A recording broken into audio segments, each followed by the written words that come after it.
warahmatullahi wabarakatuh. Nama saya Siti Meida Amin. Saya mahasiswa PPG BET 1 tahun 2024 LPTK IAIN Sultan Hamai Gorontalo.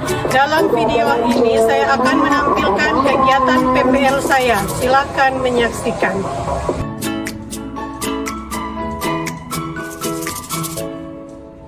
Assalamualaikum warahmatullahi wabarakatuh. Waalaikumsalam warahmatullahi wabarakatuh. Apa kabar hari ini? Alhamdulillah, luar biasa. Adik-adik sudah siap belajar hari ini? Siap. Nah, kalau sudah siap belajar, sekarang duduk dengan rapi, sediakan alat tulis menulis.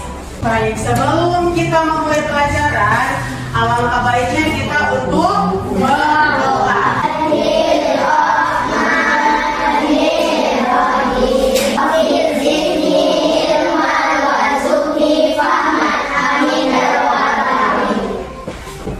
Kaira, Yuki, sebelum kita memulai pelajaran, kita akan ice breaking dulu. Belajar Pancasila, beriman dan bertakwa pada Tuhan Yang Esa dan berakhlak mulia, berkebinekaan global, gotong royong mandiri, kreatif dan beranalitis. Ya, baiklah. Nah, sekarang kita akan memulai materi kita pada hari ini. Tapi mau tanya dulu, yang minggu lalu kita belajar materi apa? Masa urusan. Nah, sekarang kita akan belajar materi tentang zakat. Ada yang tahu apa itu zakat? Zakat itu dikeluarkan pada bulan apa? Ramadan. Nah, sekarang kita masuk pada materi. Apa itu zakat? Jadi, zakat itu artinya tumbuh, berkembang, suci, dan berkah. Jadi, zakat itu menurut bahasa artinya tumbuh, berkembang, suci, dan berkah. Sedangkan menurut istilah, zakat adalah harta milik seseorang atau muslim, milik badan usaha yang wajib dikeluarkan menurut ketentuan syariat Islam. Jadi, zakat itu adalah harta seorang muslim atau harta milik badan usaha yang wajib dikeluarkan sesuai dengan syariat agama Islam. Jadi, zakat itu terbagi atas dua macam. Ada berapa macam zakat? Dua macam, yaitu zakat apa pertama? Zakat fitrah. Dan yang kedua zakat apa? Zakat mal. Jadi, zakat itu ada dua macam. Yang pertama zakat fitrah dan yang kedua zakat mal. Selanjutnya ini ada penjelasan tentang zakat fitrah. Apa sih itu zakat fitrah? Jadi zakat fitrah itu adalah menurut bahasa artinya bersih atau suci. Jadi kita sebagai manusia atau sebagai umat muslim kalau berzakat itu untuk membersihkan atau menyucikan diri kita. Nah, sedangkan menurut istilah adalah pemberian bahan pokok menjelang hari raya Idul Fitri dengan syarat dan ketentuan yang telah ditetapkan. Apa-apa saja bahan pokok itu? Kalau di sini berupa beras, atau kalau tidak ada beras bisa dituangkan seharga jumlah beras tersebut. Nah, selanjutnya zakat fitrah itu hukumnya wajib. Jadi wajib untuk kita sebagai umat muslim mengeluarkan zakat fitrah. Nah, bagaimana tata cara menunaikan zakat fitrah? Jadi pertama, zakat fitrah merupakan bahan makanan pokok. Jadi kalau tidak ada beras berarti kita memberikan uang seharga beras tersebut. Yang kedua, waktu mengeluarkan zakat fitrah. Jadi waktu mengeluarkan zakat fitrah itu pada waktu apa? Pada waktu apa? Bulan Ramadan. Jadi selama bulan Ramadan sampai akhir bulan Ramadan sebelum sholat Idul Fitri. Dan yang ketiga, orang yang berhak menerima zakat fitrah. Jadi zakat fitrah itu akan menjadikan kita orang-orang yang berkah, atau menjadikan kita juga orang-orang yang selalu bersyukur. Zakat itu ada dua, pertama zakat fitrah dan kedua zakat harta atau zakat mal. Jadi zakat mal itu biasa juga disebut zakat harta. Zakat mal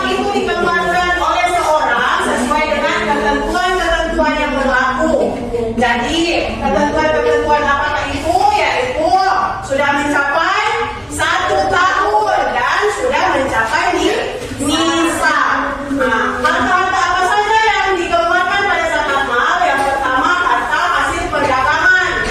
Yang kedua, hasil pertanian, perkebunan, hasil penangkapan ikan, hasil peternakan dan barang temuan atau emas dan perak. Jadi itu adalah jenis-jenis zakat mal atau jenis-jenis harta yang dikeluarkan pada zakat mal atau zakat harta. Jadi orang-orang yang wajib berzakat itu ada 4 macam, yaitu pertama, orang itu harus beragama Islam, agama Islam tidak wajib berzakat. Tapi kalau seorang muslim atau yang beragama Islam itu wajib berzakat atau wajib mengeluarkan zakat. Yang kedua, orang tersebut sudah balik atau berakal.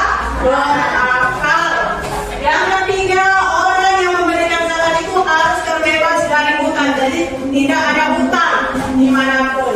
Itu adalah orang yang wajib berzakat. Kalau ada hutang, apalagi yang besar atau banyak, dia tidak wajib berzakat. Dan yang keempat, orang yang merdeka, jadi dia bukan budak atau bukan hamba sahaya. Nah, yang selanjutnya adalah harta yang wajib dizakatkan. Jadi harta-harta apa saja yang wajib dizakatkan? Yang pertama, cara memperoleh harta tersebut dia dengan halal dan baik. Jadi harta itu harus halal dan didapat dalam keadaan baik. Yang kedua, harta bisa berkembang. Jadi harta itu bisa memberikan keuntungan bagi pemilik harta.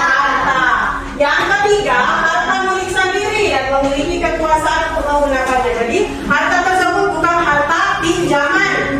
Harta itu harus harta hasil milik sendiri. Dan yang terakhir, nah ini harta itu sudah mencapai 1 tahun atau mencapai haul dan mencapai nisab. Jadi kalau belum 1 tahun dan belum mencapai nisab, berarti harta tersebut belum bisa dikeluarkan. Nah, selanjutnya ini adalah orang-orang yang berhak menerima zakat. Jadi, orang yang berhak menerima zakat itu ada 8 golongan orang yang berhak menerima zakat. Ada berapa golongan? 8. Yang pertama apa? Fakir. Yang kedua? Miskin. Yang ketiga? Hamil. Yang keempat? Mu'alaf. Yang kelima? Ribom. Yang keenam? Gharib. Ketujuh?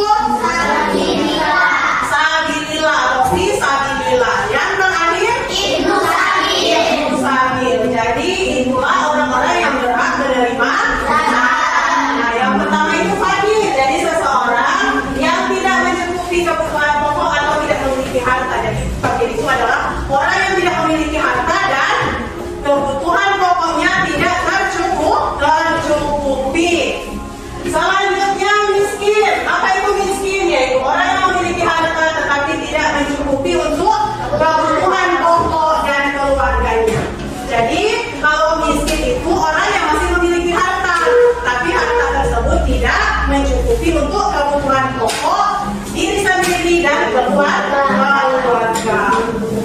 Nah, yang selanjutnya amil. Amil adalah orang yang ditugaskan pemerintah, ditugaskan lembaga zakat atau imam untuk mengelola dan mendistribusikan zakat. Jadi amil itu adalah, kalau di sini biasa disebut panitia zakat. Mereka juga berhak menerima zakat. Selanjutnya mu'alaf, yaitu orang-orang yang belum kuat keimanannya dalam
orang yang sedang melakukan perjalanan dengan tujuan untuk Allah Subhanahu wa Ta'ala. Dan mereka sudah kekurangan bekal dalam perjalanan mereka. Jadi mereka itu adalah orang-orang yang berhak menerima zakat. Oke, selanjutnya. Nah, yang terakhir ini bagaimana sih hikmah zakat? Jadi hikmah yang bisa kita ambil dari berzakat yaitu pertama Allah akan melipat gandakan rezeki. Kalau kita sering berzakat, Allah akan melipat gandakan rezeki kita. Jadi uang kita tidak akan habis kalau berzakat, malahan Allah akan tambah. Nah, sekarang ibu akan membagikan kelompok.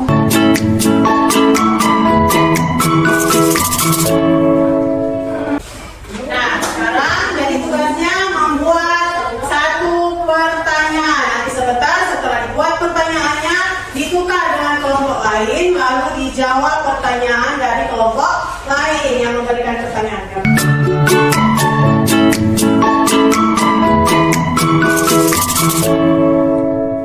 Pertanyaannya ditukar dengan kelompok lain. Sekarang masing-masing kelompok akan mempresentasikan hasil diskusi jawaban yang sudah dijawab. Sebutkan orang yang berhak menerima zakat. Jawaban fakir mu'alaf amil. Oke, beri tepuk tangan untuk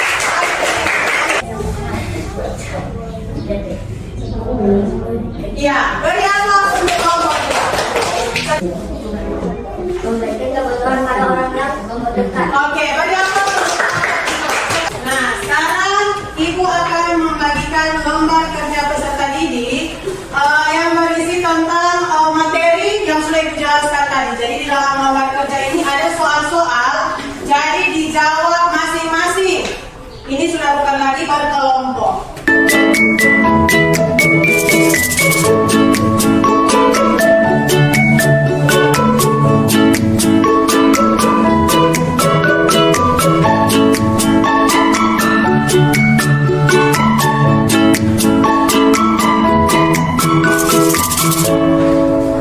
Nah, sudah selesai semua? Sekarang dikumpul di depan tapi dengan tertib ya, dengan tertib, tidak ada yang saling dorong mendorong. Ya, silakan kumpul di depan.